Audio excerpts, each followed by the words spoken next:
ঘন্টার মধ্যে কুমিল্লা আসেন, নাহলে আমি অবস্থা খারাপ করে ফেলবো আপনার কোনো আইডিয়া নাই। আপনি মামলা বাণিজ্য করবেন না।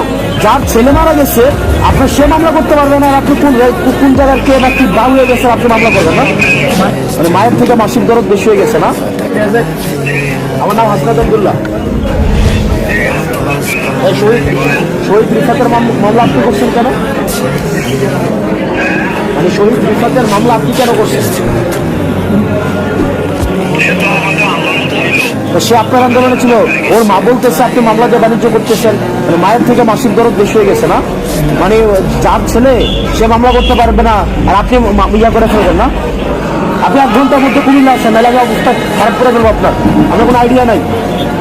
আপনি মামলা বাণিজ্য করবেন না। যার ছেলে মারা গেছে আপনার সে মামলা করতে পারবে না। আর আপনি কোন জায়গার কে না কি বাউ হয়ে গেছে আপনি মামলা করবেন না। বুঝি না। আরে মা আমার সামনে বসে আছে, আপনি কি ফাইজলামি করতেছেন নাকি?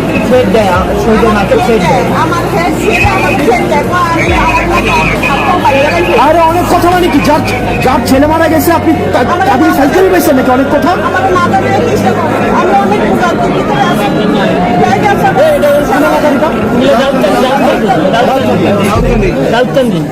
অনেক বেদব শহীদের মারা জানানো হয়েছে। আরে আমার সামনে বসে আছে, আপনি আমার কথা বলেন বাটপার কোনখানে? বাটপার চিটার। আমি বলছি আমি তো আছি সাথে। আরে কে অনুমতি দিচ্ছে? আপনাকে কি রিটার্ন কোনো অনুমতি দিচ্ছে? আপনার রিটার্ন কোনো অনুমতি দিচ্ছে? মামলা বাদ কোনখানে? বাটপার জায়গাটা সব ধরে আসতে হবে, উঠাই নিয়ে আসতে হবে। মামলা প্রতারণার মামলা করেন, প্রতারণার মামলা করে